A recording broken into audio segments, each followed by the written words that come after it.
Assalamualaikum warahmatullahi wabarakatuh. Perkenalkan, nama aku Katan Muhammad Syahdi dengan ujung PM 063.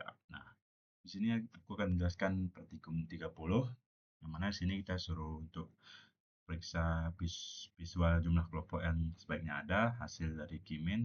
Jika perbedaan ada, jelaskan mengapa. Habis itu, jika menurut Anda apa makna kelompok tersebut, jelaskan juga ke sana. Di sini aku akan jelaskan kodenya dulu. Di sini ada import request. Nah, ini untuk mengimport library request untuk mengambil data dari API Open Vector Map. Terus ada from scalar cluster import keyman, ini untuk mengimport kelas keyman dari library scalar dan cluster untuk melakukan clustering ke main. Itu import matplotlib payload as plt, itu untuk mengimport library matplotlibnya itu untuk membuat visual datanya. Nah, situ ada koordinat fakultas teknik, ada dat sama lon itu untuk menyimpan koordinatnya. Habis itu ada APK yang kita masukkan APK kita, habis itu ada URL API-nya. Terus sini ada untuk mengambil data kelembapan kecepatan anginnya, mengambil data ramalan cuaca. Nah, di sini kita menggunakan respon get, mengirimkan gunanya tuh untuk mengirimkan request ke API Eporway untuk mengambil data ramalan cuaca. Nah, itu ada respon JSON ini untuk mengubah data respon dari format JSON menjadi dictionary Python. Habis itu sini ada metadata kelembapan. Sini untuk humidity dan ada wind speed. Mana ini untuk mengekstrak datanya tuh kelembapan dan kecepatan angin dari dictionary data. So ada X. X ini untuk menggabungkan data kelembapan dan kecepatan angin menjadi list of tuple. Habis itu yang akan digunakan sebagai input untuk clustering. Habis itu ada apa ya? Ada cluster. Di sini kita pakai cluster itu ada dua. Nah, di sini ada K-min cluster ini untuk membuat objek K-min dengan jumlah cluster yang ditentukan. Di sini ada K-min fit X. Ini untuk melakukan clusteringnya pada data X tadi. Habis itu K-min label ini untuk menyimpan label cluster untuk setiap data poinnya. Nah, ini untuk visualnya bang. Visual itu ada cluster, humidity, wind speed, itu sama dengan label. Nah, ini untuk membuat scatter plotnya itu dengan kelembapan pada sumbu X, kecepatan anginnya itu pada sumbu Y. Nah, habis itu dan warna titiknya itu berdasarkan label clusternya.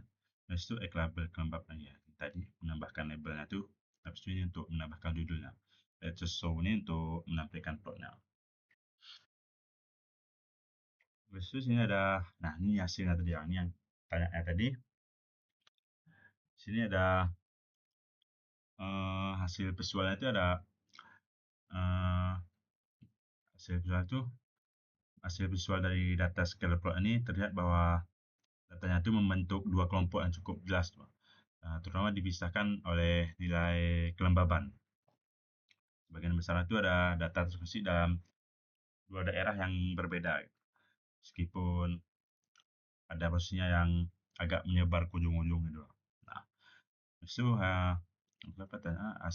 hasil Kimin itu ada clustering itu menggunakan K-min dengan dua cluster, menghasilkan pengompokan data yang cukup konsisten dengan pola visual. Data terbagi menjadi dua kelompok, bang. Ada dua kelompok berdasarkan kelembaban kelembaban dengan sedikit ada variasi angin pisah-pisah. Itu perbedaannya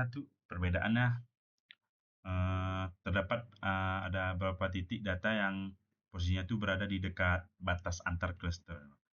Ini bisa menunjukkan bahwa adanya tuh kondisi campuran, bang. Namun algoritma ini K-min ini tetap mengklasifikasikan itu setiap titik salah satu dari dua kelompok itu, bang. So ada makna kelompok tadi. Makna kelompok ini ada cluster 1 sama cluster 2. Cluster 1 ini untuk kelembapan rendah, variasi kecepatan angin. Nah, ini untuk angin yang kuning nih. kondisi cuaca itu dengan kelembapan bisa lebih rendah klaster 1 Bang. Dari 66 nah ini kan 66 sampai 75% Bang. Dan kecepatan anginnya itu beragam juga Bang. Kadang 5 gitu. Kondisinya itu bisa jadi saat udara itu lebih kering seperti siang hari atau saat cuaca panas. Nah, sini ada kelembaban untuk 77 sampai 85% Bang. Untuk apa? eh, ini dapat digambarkan kondisinya itu bisa jadi setelah hujan atau suatu udara itu lembab gitu. Nah, sudah bisa kelompok ini itu bisa berguna untuk memahami dan memprediksi kondisi cuaca itu di Fakultas Teknik yang sama Takengon tadi.